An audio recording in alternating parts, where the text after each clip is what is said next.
السلام عليكم. بداية نرحب بجميع التلاميذ والتلميذات السنة الثانية بكالوريا، إذا استعدادا للامتحان الوطني. اليوم سنقوم بتصحيح أول تمرين.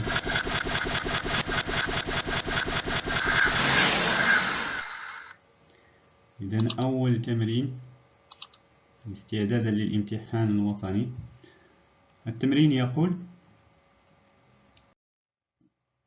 ندخل في حوجلة مغمورة في ماء مثلج كمية قدرها 0.1 مول من حمض البروبانويك، ونضيف إليها 0.1 مول من الميثانول. في حوجلة نضع هذه المكونات ثم نضيف إليهما قطرات من حمض الكبريتيك المركز، فنحصل على خليط حجمه 20 ملل. بعد عملية تحريك نسخن الخليط باستعمال تركيب تسخين بالارتداد. إذا فنحصل على مركب عضوي النواتج مركب عضوي E والماء. السؤال الأول: عين من بين التراكيب التجريبية أ وباء وج التالية التركيب المستعمل لإنجاز تحضير المركب E. إذا من بين التراكيب التالية ما هو التركيب الصحيح انطلاقا مما درستموه سابقا أو في الدروس؟ السؤال الثاني: اذكر الفائدة من استعمال التسخين بالارتداد. السؤال 3: ما دور حمض الكبريتيك المضاف بدئيا إلى المجموعة الكيميائية؟ رابعا: اكتب مستعملا صيغ نصف المنشورة المعادلة الكيميائية للتفاعل المندمج لتحضير المركب E. خامسا: اذكر اسم المجموعة التي ينتمي إليها المركب E واعطي اسمه. سادسا: أنشئ الجدول الوصفي لتقدم التفاعل الحاصل. سابعا: أثبت أن تعبير ثابتة التوازن المقرونة بالتفاعل المندمج للأسترة يكتب على الشكل التالي، حيث X إكليب تقدم التفاعل عند حالة التوازن، ويستنتج قيمة X إكليب. ثامنا: احسب قيمة R مردود التفاعل. تاسعا: لتصنيع أو لتحسين تصنيع المركب E نقدم مجموعة من الاقتراحات. إذا أي اقتراح صحيح؟ إذا حدد الاقتراحات الصحيحة من بين هذه الاقتراحات. إذا نجيب على السؤال الأول. إذا اذكر الفائدة من استعمال التسخين. أولا: عين من بين التراكيب التجريبية أ وباء التركيب الصحيح. إذا من بين هذه التراكيب ما هو التركيب الصحيح الذي يمثل مدى عملية تسخين بالارتداد؟ إذا نلاحظ أن أ وباء، إذا هذا الأنبوب يستعمل في عملية التقطير. نفس الشيء بالنسبة لهذا الأنبوب، وبالتالي الجواب الصحيح فهو ج.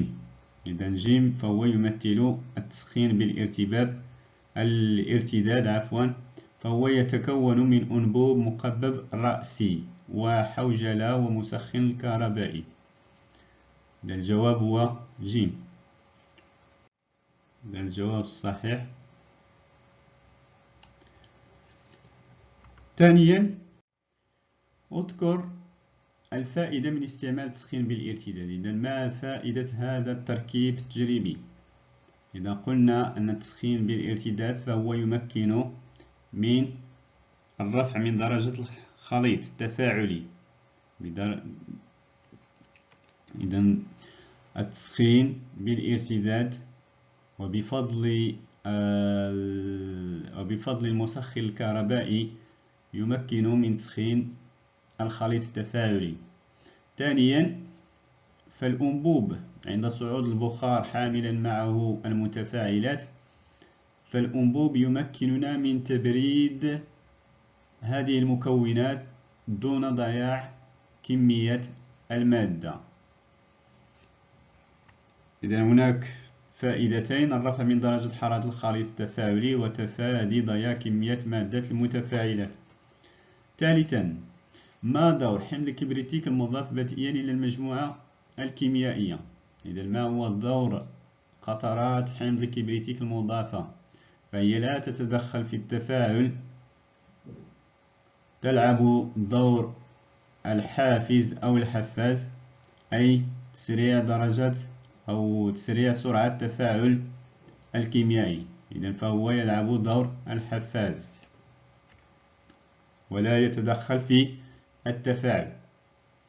السؤال رقم 3: ما دور أو رابعا اكتب مستعملا صيغ نصف المنشورة المعادلة الكيميائية للتفاعل المندمج لتحضير المركب E. إذا قلنا يتفاعل حمض البروبانويك، إذا نحتاج لصيغة حمض البروبانويك وحمض الميثانول صيغة نصف المنشورة.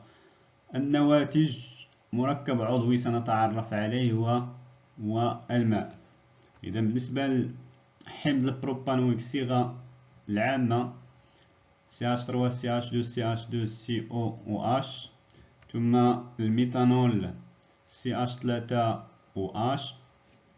معادلة التفاعل الحاصلة: إذا قلنا أن حمض كربوكسيلي يتفاعل مع كحول فنحصل على إستر زائد الماء. إذا للحصول على الحمض يكفي أن نزيل H، وأن نزيل H للحمض الكربوكسيلي وندمجه مع OH فيعطي H2O، وهذا الجذر الكيلي CH3 نضيفه ل O فنحصل على إستر. هذا هو جواب السؤال الرابع. ننتقل إلى السؤال الخامس: اذكر اسم المجموعة التي ينتمي إليها المركب E واعطي اسمه. إذا قلنا المجموعة التي ينتمي فهو مجموعة الإستيرات نظرا إلى المميزة. إذا مميزة الإستر، إذا COO فهي مميزة الإستر، وبالتالي فهو ينتمي إلى مجموعة الإستيرات. أعطي اسمه. إذا الاسم ديال هذا المركب هذا، إذا يشتق اسم الإستر من اسم حمض كربوكسيلي بإزالة حمض وتعويض ويك بوات. إذا 1 2 3 4. إذا حسب جدول الألكانات فالعدد 4 فهو البوتان. إذا الميثان الإيثان البروبان البوتان. ثم الجذر الألكيلي فهو الميثيل. إذا بوتانوات الإيثيل. اسم المركب هو بوتانوات الإيثيل. إذا بوتانوات الإيثيل. سادسا: أنشئ الجدول الوصفي لتقدم التفاعل الحاصل. إذا الجدول الوصفي فهو واضح. إذا معادلة التفاعل، إذا بالنسبة للمعادلة اختصرتها على هذا الشكل أو الصيغ نصف المنشورة حتى يتم ملء الجدول أو تسهيل ملء الجدول. إذا C13H7COH كمية المادة بالمول، تقدم التفاعل، الحالة البدئية، الوسطية، ثم النهائية التي تمثل التوازن. إذا النهائية يمكن كتابة النهائية حالة نهائية أو حالة التوازن. إذا كمية المادة البدئية للمتفاعلات 0.1 مول، 0.1 مول بالنسبة للحمض و 0.1 مول بالنسبة للكحول.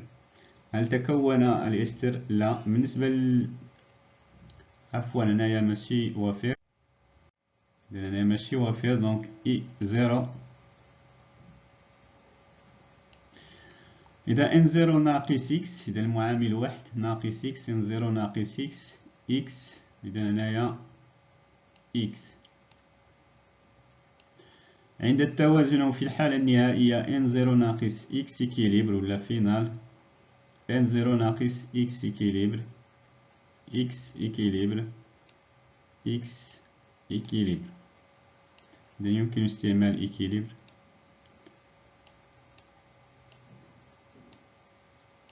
أنه سنحتاجه في السؤال القادم. إذا X إكيليبر إكس إكيليبر. إذا هذا هو الجدول الوصفي. سابعا أثبت تعبير ثابتة التوازن مقرونا بالتفاعل المندمجة للأستارة. إذا سنبين هذا التعبير.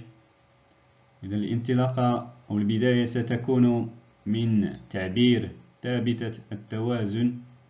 إذا تساوي تركيز المتفاعلات على تركيز النواتج. إذا ك يساوي تركيز الإستر ضارب تركيز ديالو على تركيز ديال لاسيد فوالا الكول. إذا كمية المادة وتركيز ديال الإستر كمية المادة على حجم المحلول. إذا إكس، إذا نلاحظ أن كمية مادة الإستر حسب الجدول إكس إكيليبر على في ضارب بالنسبة للماء كذلك إكس إكيليبر على في. بالنسبة للأسيد كمية المادة هي 0.1 ناقص إكس إكيليبر على في اللي يعطي التركيز. نفس الشيء بالنسبة للألكول مادام لديهم نفس كمية المادة، إذا 0.1 ناقص إكس إكيليبر على في. إذا يمكن لي نسامبليفي بفي. إذا سأحصل على إكس إكيليب فوا إكس إكيليب، إكس إكيليب أس 2 0.1 ناقص إكس 0.1 ناقص إكس، نحصل على 0.1 ناقص إكس إكيليب أس 2. إذا تحديد قيمة إكس إكيليبر، بالتالي إكس إكيليبر أس 2 ناقص على 0.1 ناقص إكس إكيليبر أس 2 تساوي ك. هذا يعني ماذا؟ أن الكل أس 2 إكس إكيليبر على 0.1 ناقص إكيليبر أس 2 يساوي ك. إذا لزالت أس 2 نقوم بجذر العلاقة والطرفين. إذا جذر سيعطي إكس إكيليبر 0.1 ناقص إكس إكيليبر تساوي جذر ك، ومنه نستنتج أن إكس إكيليبر يساوي 0.1 ناقص إكس إكيليبر فوا جذر ك. إذا سأعمل ب إكس إكيليبر. إذا إكس إكيليبر عامل 1 زائد جذر ك يساوي 0.1 ضارب جذر ك.